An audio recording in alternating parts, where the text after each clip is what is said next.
ভুবনপুর গ্রামে ধীরে ধীরে নেমে এসেছিল সন্ধ্যার অন্ধকার। আকাশে জমে থাকা ঘন মেঘে ঢেকে গিয়েছিল চারিদিক।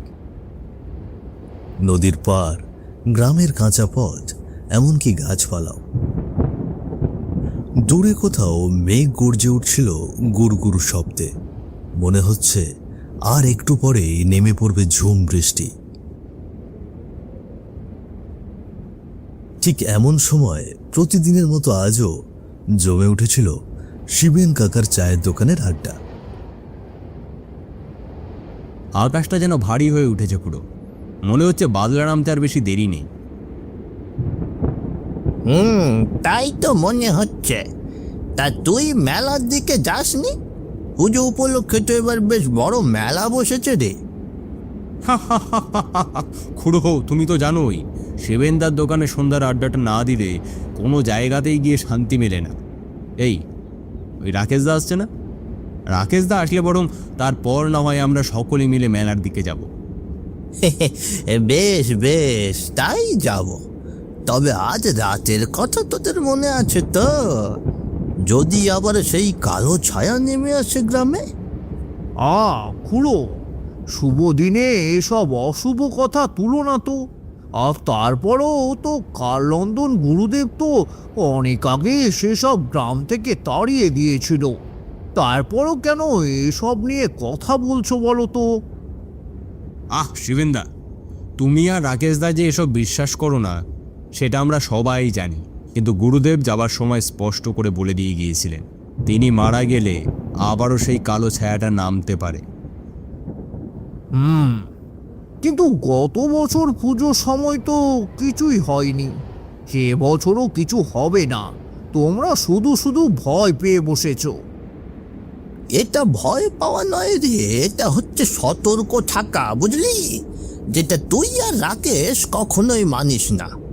গুরুদেব যখন চোখের সামনে সব দেখিয়েছিল তখন তোরা বিশ্বাস করলি বটে, কিন্তু তার আগে পর্যন্ত ওই কালো রাত নিয়ে তোদের শুধু অবিশ্বাসই ছিল। আচ্ছা খুড়ো, ওসব কথা থাক, কিন্তু রাকেশটা এখনো এলো না কেন বলো তো? আরে আসুক না রাকেশ দা, একটু দেরি করে আসুক। তোমাদের দেখে যদি দু একজন খদ্দের চা খেতে বসে তবে আমারও একটু রোজগার হয়। নয়তো গ্রামে সবাই তো বটতলায় মেলায় গিয়েছে। এদিকে আমার দোকানটা একেবারেই খালি পড়ে আছে। এমন সময় রাকেশদা গ্রামের রাস্তা দিয়ে হেঁটে এসে সোজা শিবেনদার চায়ের দোকানে ঢুকে বসে পড়ল বল্লভদার পাশে। এদিকে ঘন ঘন বিদ্যুৎ চমকাচ্ছে আকাশে। কি গো খুড়ো, আজ বেশ আড্ডা জমিয়ে ফেলছো দেখছি বল্লভদার সঙ্গে। তা তোমরা এখনো মেলাতে যাওনি? তোর জন্যই তো এতক্ষণ অপেক্ষা করছিলাম। আচ্ছা চল এবার মেলার দিকে যাই। না গো খুড়ো, আমি এখন যাব না। তোমার মনে আছে আমার ভাগ্নে সতীশের কথা? 2 বছর আগে যে দুর্গাপুজো এসেছিল, আজ সে আসছে কলকাতা থেকে। সে এলে আমি ওকে নিয়ে যাব মেলায়। আর শুনেছি সঙ্গে ওর একজন বন্ধুও আসছে। তা বেশ ভালো কথা, কিন্তু তুই কি ওদের নিতে ঘাটে যাবি না? শহরের ছোকরা একা গ্রামের রাস্তা দিয়ে আসা, সেটা তো ঠিক হবে না রে। আর খুড়ো বলো না, আমি তো আগেই বলেছি ঘাটে গিয়ে ওদের আমি নিয়ে আসব। কিন্তু সতীশ বলল, মামা আমি আর ছোট্ট নেই, ঠিক আমার বন্ধুর সঙ্গে চলে আসতে পারবো। তাই আমি আর কিছু বলিনি। বেশ বিদ্যুৎ চমকাচ্ছে আকাশে। নদীর জলে বৈঠা চালিয়ে গ্রামের ঘাটের দিকে এগোচ্ছে মাঝি। নৌকাতে বসে 2 জন যুবক, বয়স আনুমানিক 22-23। বাবু, এই যে প্রায় ভুবনপুর গ্রামের কাছাকাছি চলে এসেছি। ওই যে সামনেই গ্রামটা চোখে পড়ছে। হ্যাঁ গো কাকু, সেই 2 বছর আগে শেষবার মামার বাড়িতে এসেছিলাম। মাঝখানে পড়াশোনার চাপে আর পুজোয় আসা হয়নি। তবে এবার বন্ধুকে নিয়ে যাচ্ছি। সাবধানে যেও বাবু, দেখছো না আকাশে কি ঘন মেঘ জমেছে, কখন বৃষ্টি নামবে কে জানে। হ্যাঁ কাকু, ঠিক আছে।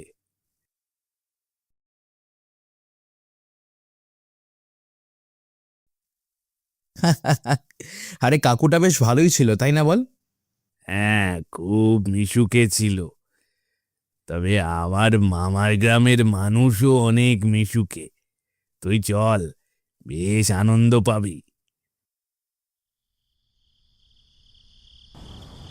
গ্রামের সকলেই মেলাতে গেলেও এখনো যায়নি রঘুনাথ ও তার স্ত্রী। মন যেন বেশ ভার হয়ে আছে তাদের। রঘুনাথ একজন দিনমজুর, যেখানেই কাজ পায় দিনে কাজ শেষ করে সন্ধ্যায় বাড়ি ফিরে আসে। তবে আজ কয়েকদিন ধরে তার কাছে কোনো কাজ নেই, তাই সে সকাল থেকে রাত পেরিয়ে ঘরেই বসে আছে। ওগো, আর কতক্ষণ ধরে এইভাবে বসে থাকবো বলো দেখিনি? কি আর করব গিন্নি, সকলে বউ বাচ্চা নিয়ে মেলাতে ঘুরতে গেছে, আর আমি তোমাকে এবার পুজোতে একটা নতুন শাড়িও কিনে দিতে পারলাম না। আহা, হয়েছে, এভাবে বসে বসে মনটা খারাপ করো না তো। কয়দিন ধরে কাজকর্ম কিছু নেই, আমি বুঝতে পারছি। শাড়ি যে কিনবে টাকা তো থাকতে হবে নাকি? ওসব নিয়ে তো চিন্তা করো না তো। ভাগ্য করে তোমার মতো একজন বউ পেয়েছি গো। আর 4 দিন ধরে কাজ ছাড়া বাড়িতে বসে আছি, আর তুমি একটা কথাও বলনি, বরং বাপের বাড়ি থেকে যা পেরেছো তাই এনে সংসার চালাচ্ছ। ওসব বাদ দাও তো। বাবা এবার বলেছে তোমার জন্য একটি ব্যবসার ব্যবস্থা করে দেবে। ওসব দিনমজুরি কাজ আর করতে হবে না। কি বলছো গো? শ্বশুর মশাই আমাকে মেনে নিয়েছেন?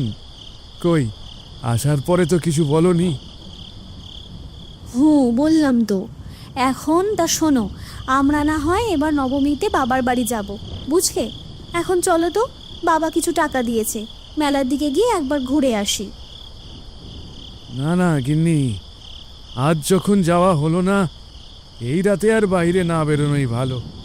তোমার মনে নেই, কয়েক বছর আগে সেই কালো ছায়া গ্রামে নেমেছিল? কে জানে সেই ছায়া আবার দেখা দিতে পারে কিনা। থাক, ওসব কথা আর বলো না, বরং কাল বিকেলে যাব মেলায়।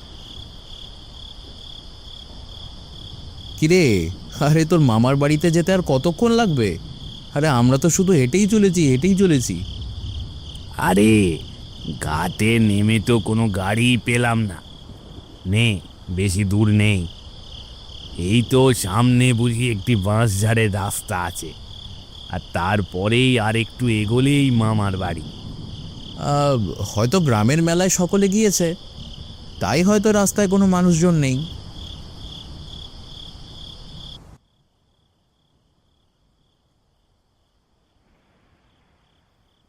ইতিমধ্যে কথা বলতে বলতে তারা চলে আসে বাঁশঝাড়ের রাস্তায়। ঠিক তখনই শুরু হয় প্রচণ্ড ঝড় বৃষ্টি। ঘন ঘন বিদ্যুতের ঝলকানিতে রাস্তা এক মুহূর্তে আলোকিত করে আবার ঢেকে দেয় ঘন অন্ধকারে। কি রে, এই যে ঝড় বৃষ্টি শুরু হয়ে গেল, এর মধ্যে তো সামনে এগিয়ে যাওয়া ঘোরতর মুশকিল। আচ্ছা, একটু এগো দেখি, কোনো গাছ পেলে তার নিচে একটু আশ্রয় নেওয়া যাবে। হ্যাঁ, চল।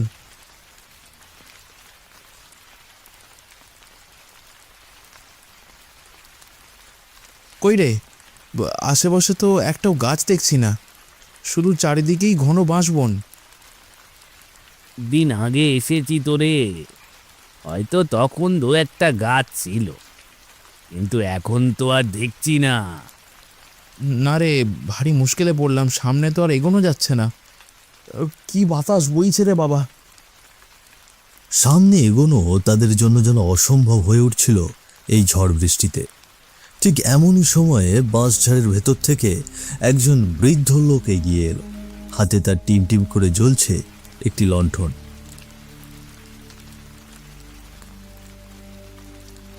কি গো বাছারা, তোমরা এই ঝড় বৃষ্টির মাঝে এত রাতে কি করছো?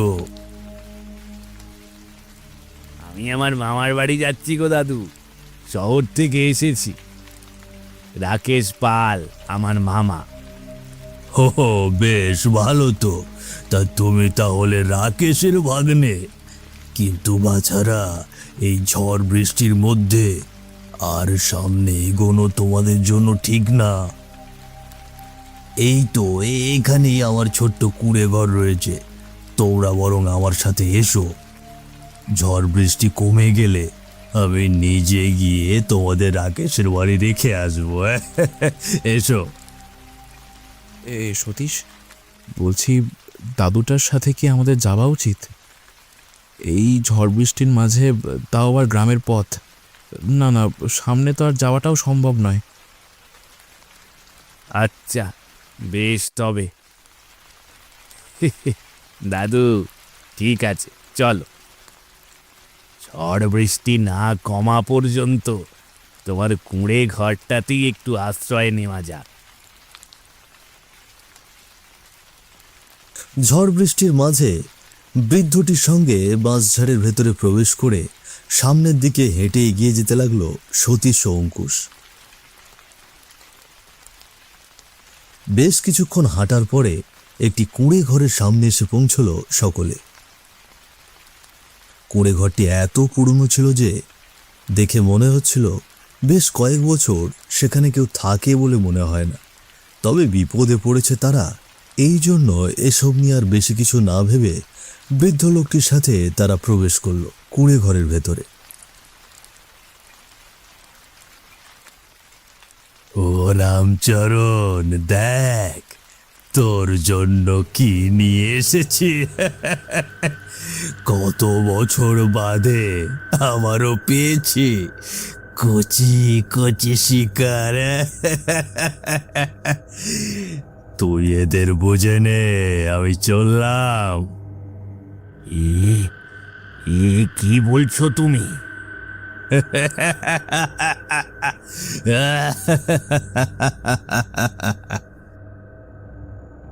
ঠিক এমন সময় বিকট এক হাসি দিয়ে সেখান থেকে অদৃশ্য হয়ে গেল বৃদ্ধটি। আর ঘরের এক কোণায় অন্ধকারের মাঝে ভেসে উঠল একটি পিশাচ, হাতে তার ধারালো একটি ছুরি। ঠিক তার পাশেই একটি খাটে শোয়ানো ক্ষতবিক্ষত একটি লাশ। কি হচ্ছে সব? আর ওই দাদুটা কোথায় গেল? ওরে বাবারে, সতীশ, সতীশ, এই যে আস্ত নরপিশাচ।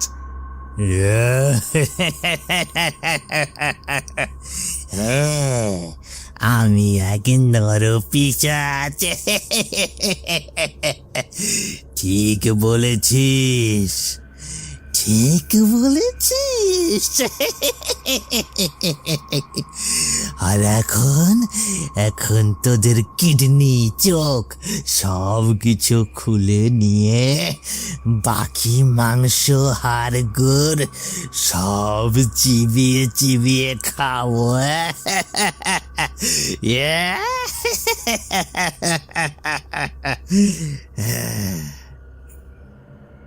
ওরে ওরে অঙ্কুশ, ওই বুড়োটা যে আমাদের জালে জড়িয়ে এখানে নিয়ে এসেছে রে। না না, আমাদের এখান থেকে এখনই পালাতে হবে। পালাবি? কোথায় পালাবি?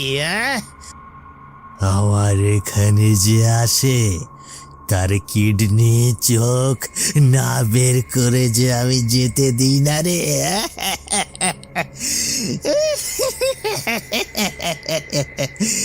আয় আয় আমার কাছে, আয় আয়। অঙ্কুশ, দাঁড়িয়ে আছিস কেন?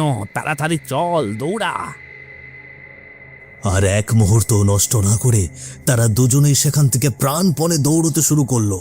চোখের সামনে যেন এখনো ভাসছে সেই রক্ত জল করার দৃশ্য। রাতের অন্ধকার ভেদ করে তারা যে কোথায় দৌড়ে যাচ্ছে সেটি তাদের একদমই জানা নেই। কিন্তু বেশ কিছুক্ষণ দৌড়ানোর পরে তারা দুজনে গ্রামে এসে পৌঁছয়। তবে আর শরীরে শক্তি না পেয়ে জ্ঞান হারিয়ে সেখানেই পড়ে যায় সতীশ আর অঙ্কুশ।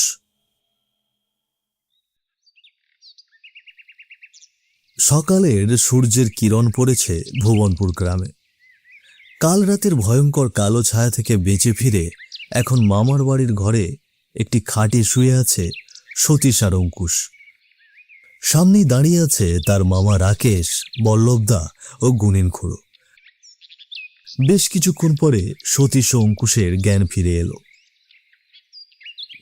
মেরে ফেলবে, ওরা আমাদের মেরে ফেলবে। আমাদের কিডনি, চোখ সব বার করে নেবে। বাঁচাও, বাঁচাও, কে আছো, আমাদের বাঁচাও। শান্ত হও তোমরা, তোমাদের কেউ কিচ্ছু করবে না। এই যে সতীশ, তুই এখন আমার বাড়িতে। মামা, মামা কাল রাতে। হ্যাঁ বলতো এবার বাবা, কি হয়েছিল কাল রাতে?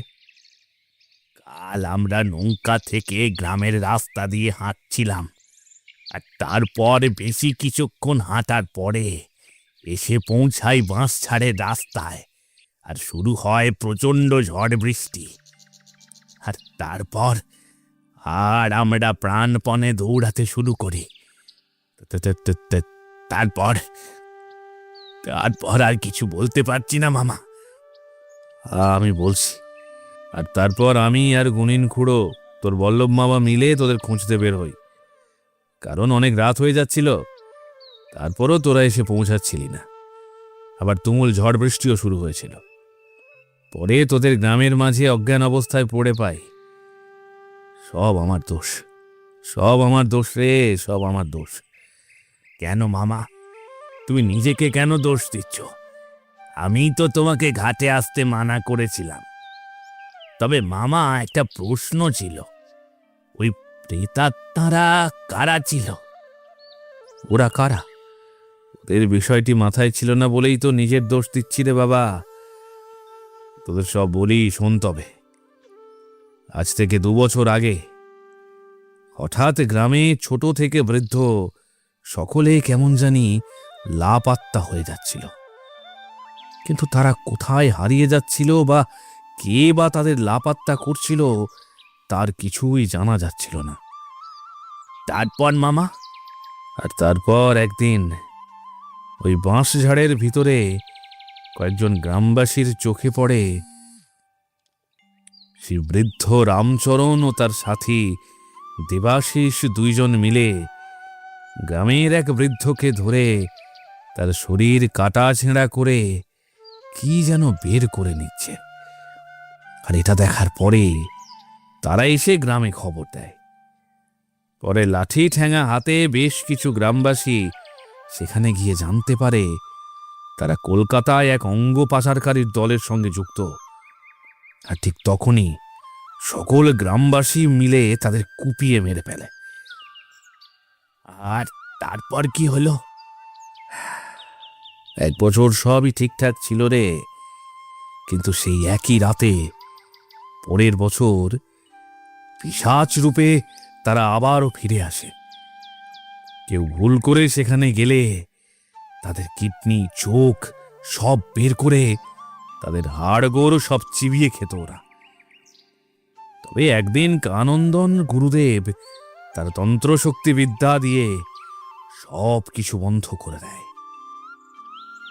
হ্যাঁ হবে, গুরুদেব আজও বলেছিল তিনি যদি মারা যান তবে আবারও কোনো না কোনো এক সময় সেই পিশাচের দল আবার ফিরে আসতে পারে। কিন্তু এই বিষয়টা তোরা আর কেউ মনে রাখিসনি। আজ তোর ভাগ্নে সতীশ আর তার বন্ধুরা শুধু কপালের জোরে বেঁচে ফিরেছে। হ্যাঁ গো খুড়ো, তুমি ঠিক বলেছ। পুরো ঘটনা শুনে একদম নিশ্চুপ হয়ে গেল অঙ্কুশ ও সতীশ। তারপর সেই ভুবনপুর গ্রামে একজন কাল তন্ত্রবিদ্যায় অন্তর্ভুক্ত গুরুদেবকে এনে চিরতরে সেই প্রেতাত্মাকে ধ্বংস করে দেয় গ্রামবাসীরা। আর এই ঘটনা গ্রাম থেকে কলকাতা শহর পর্যন্ত ছড়িয়ে যায়।